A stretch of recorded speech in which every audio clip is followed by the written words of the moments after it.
नमस्कार दोस्तों, स्वागत है आपके अपने पॉडकास्ट में जहां हम गहरी आध्यात्मिक शिक्षाओं पर चर्चा करते हैं। पिछले कुछ हफ्तों से हम सभी पवित्र युगल जन्मोत्सव की तैयारियों में अपनी ऊर्जा और प्रयास में ढेर सारा आनंद और उल्लास पाते रहे हैं। उत्सव हमेशा हमारे परिवारों और समुदायों में उमंग, आनंद और उल्लास का स्रोत रहे हैं और जब यह उत्सव प्रकट रूप के जन्मदिवस का हो तो हमारा आनंद दोगुना हो जाता है और हमें तो अब 2 प्रकट रूपों के जन्मदिवस का अवसर मिलता आ रहा है, तो यह हमारी खुशी में 4 चांद जोड़ देता है। चलिए इस आनंद, ऊर्जा और उल्लास की लहर में झूमते हम 5 एपिसोड की इस श्रृंखला के माध्यम से इस त्योहार के उत्साह को और बढ़ाने का प्रयास करते हैं। जब भी हम अपनी ईश्वरीय प्रकट रूपों के बारे में थोड़ा और जानते हैं तो अपने आप को उनके करीब पाते हैं और प्रार्थना और ध्यान में उनके साथ बातचीत करने में भी सक्षम हो पाते हैं।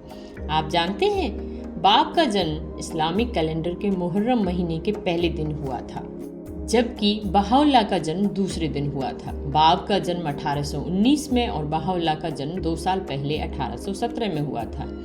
हम 2 पवित्र जन्म दिवसों को निरंतर 48 घंटे के एक दिवस के रूप में मनाते हैं। जैसा कि बहाउल्लाह ने उद्घोषित किया था, एक उज्जवल भविष्य का शकुन संकेत देते 2 महान त्योहार एक ही में सम्मिलित हो गए हैं।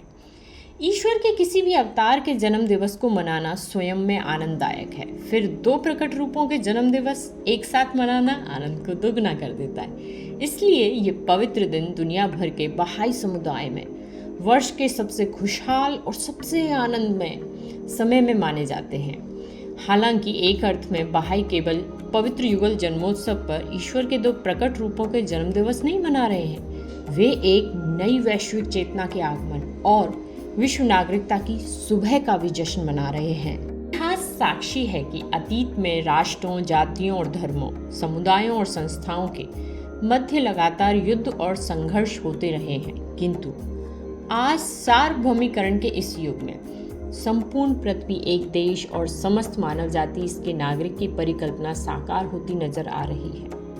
आज हम नई संभावनाएं तलाश रहे हैं। एक नई विश्व व्यवस्था का उदय हो रहा है, एक नई विश्व सभ्यता का उदय हो रहा है। ऐसे समय में 2 विभूतियों बाब, द्वार और बहाउल्लाह ईश्वर की महिमा के जीवन और उद्देश्य को समझना बहुत जरूरी है।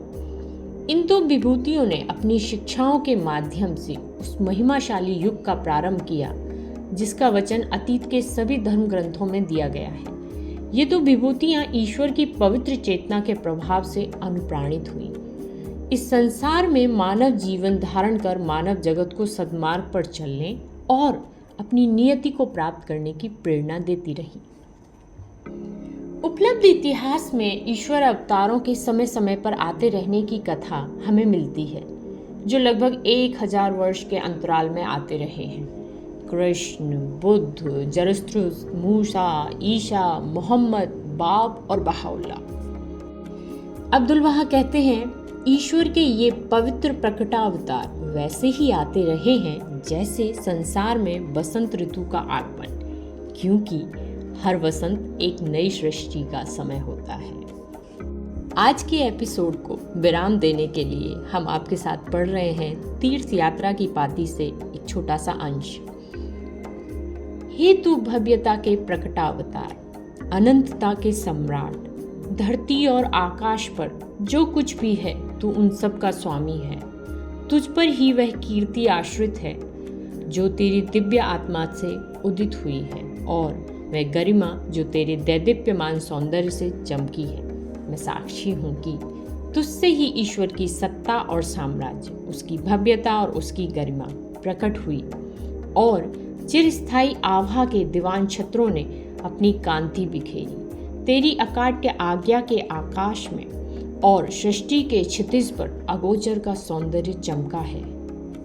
मैं पुनः साक्षी हूँ कि तेरी तूलिका के स्पंदन मात्र से तेरा विधान, तेरा अस्तित्व हो प्रभावशाली हो उठा है और ईश्वर के निगूढ़ रहस्य प्रकट हो गए।